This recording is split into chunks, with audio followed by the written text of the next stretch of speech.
আসসালামু আলাইকুম এভরিওয়ান, কেমন আছেন সবাই? আশা করি অনেক ভালো আছেন। তো বরাবরের মতোই এখন আমরা দেখব এসএসসি 2026 সালের গণিত প্রশ্ন, সেট 1 গণিত সৃজনশীল প্রশ্ন।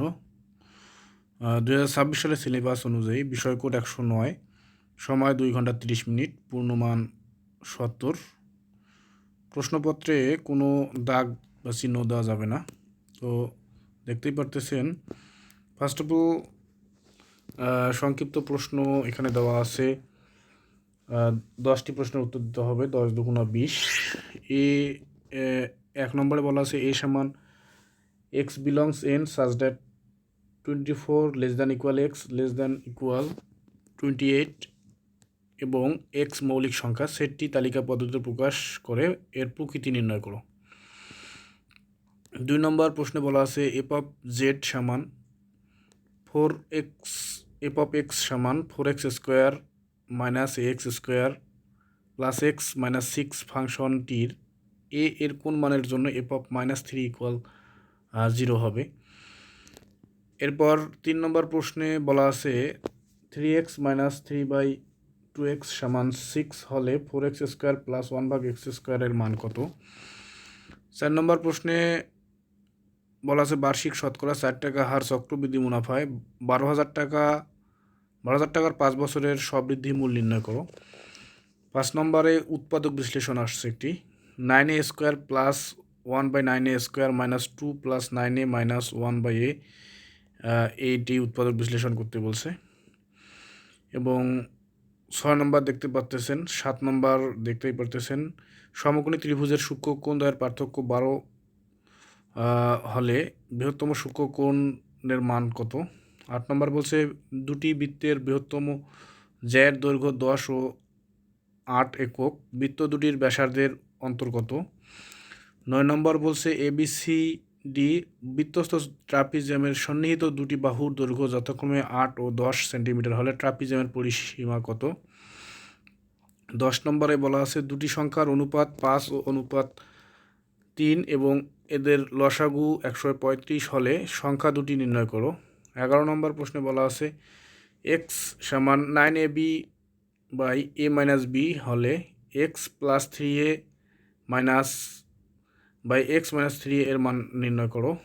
12 নম্বর প্রশ্নে বলা আছে একটি সুষম পঞ্চভুজের প্রতি বাহুর দৈর্ঘ্য 4 সেন্টিমিটার হলে এর ক্ষেত্রফল নির্ণয় করো। 13 নম্বর প্রশ্নে বলা আছে একটি ঘনকের সমগ্র তলের ক্ষেত্রফল 480 বর্গ সেন্টিমিটার হলে এর পৃষ্ঠতলের কর্ণের দৈর্ঘ্য নির্ণয় করো। এবং 14 নম্বর প্রশ্নে বলা আছে একটি ঘনকের ধার 9 সেন্টিমিটার হলে 3 সেন্টিমিটার ধার বিশিষ্ট কতটি ছোট ঘনক বড় ঘনকটির ভিতরে রাখা যাবে। এবং 15 নম্বর প্রশ্নে বলা আছে একটি গণসংখ্যা নিবেশন সারণীর শ্রেণীব্যাপ্তি 5, আনুমানিক গড় 63 এবং কোনো শ্রেণীর ধাপ বিচ্যুতি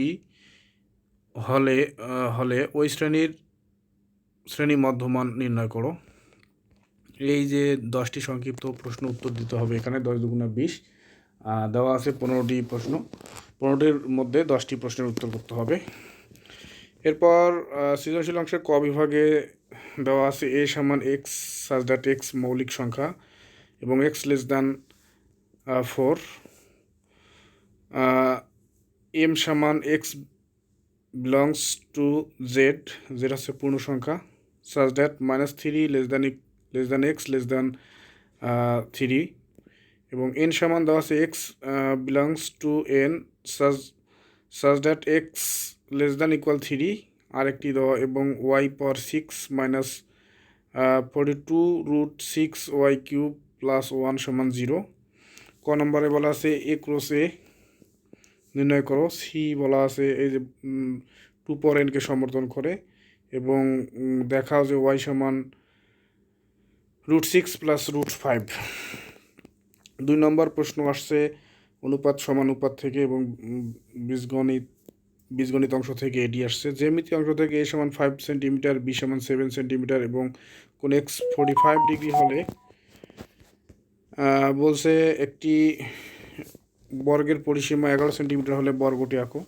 সামুদ্রিকের দুটি কর্ণ A+B এরকম দেখতেই পারতেছেন প্রশ্ন, এবং বৃত্ত থেকে আসছে, ত্রিকোণমিতি পরিমিতি অংশ থেকে আসছে, এবং সর্বশেষ পরিসংখ্যান থেকে আসছে। এটি হচ্ছে এসএসসি 2026 এর গণিতের নমুনা প্রশ্ন। এরপর আমরা দেখব এমসিকিউ প্রশ্ন দেখব। এমসিকিউ প্রশ্নের যদি দেখি আমরা, এমসিকিউ প্রশ্ন দেখতে পারতেছেন, আপনারা দেখে নেবেন। সাইন থিটা সমান √3/2 হলে কট থিটা ইকুয়াল হট। A+1/a সমান 0 হলে √3 ইন্টু √a+1/√a এর মান কত? এরকম করে দেখতেই পারতেছেন। এগুলো অবশ্যই আপনারা সলভ করে যাবেন। দেখতেই পারতেছেন 30টি প্রশ্ন, প্রতিটি প্রশ্নের মান 1, সেট কোড গ, এবং বিষয় কোড 109। এসএসসি 2026 গণিত, সময় হচ্ছে 30 মিনিট। এটি হচ্ছে নমুনা প্রশ্ন, এসএসসি 2026 সালের গণিত প্রশ্নের নমুনা প্রশ্ন। এরপর এটি হচ্ছে নমুনা প্রশ্ন, কিন্তু এটি কোনো এই প্রশ্নটি আসবে তা কোনো ওয়ারেন্টি গ্যারান্টি নাই, এই রকম প্রশ্ন আসবে। এরপর আমি আগের একটি ভিডিওতে সাজেশন দিয়েছিলাম, আপনাদের সুবিধার্থে এখানেও আমি দিয়ে রেখেছি। আপনারা এই প্রশ্নগুলো অবশ্যই দেখে যাবেন, তাহলে শতভাগ নিশ্চয়তার সাথে বলতে পারি কমন পাবেন। এখানে ডোমেন রেঞ্জ 2 পাওয়ার nকে সমর্থন করে, এই যে আমি একটা ভিডিও বলে দিছি। এই প্রশ্নগুলো অবশ্যই আপনারা দেখে যাবেন, এখানে শতভাগ নিশ্চয়তার সাথে বলতে পারি এই অংশগুলো থেকেই আসবে। আর ভিডিওটি কেমন লাগলো অবশ্যই কমেন্ট করে জানাবেন, এবং প্রশ্ন যদি পেতে চান তাহলে অবশ্যই কমেন্ট করে জানাবেন, এবং ফেসবুক থেকে দেখলে ফলো করবেন, এবং ইউটিউব থেকে দেখলে অবশ্যই চ্যানেলটিকে সাবস্ক্রাইব করবেন। ধন্যবাদ সবাইকে।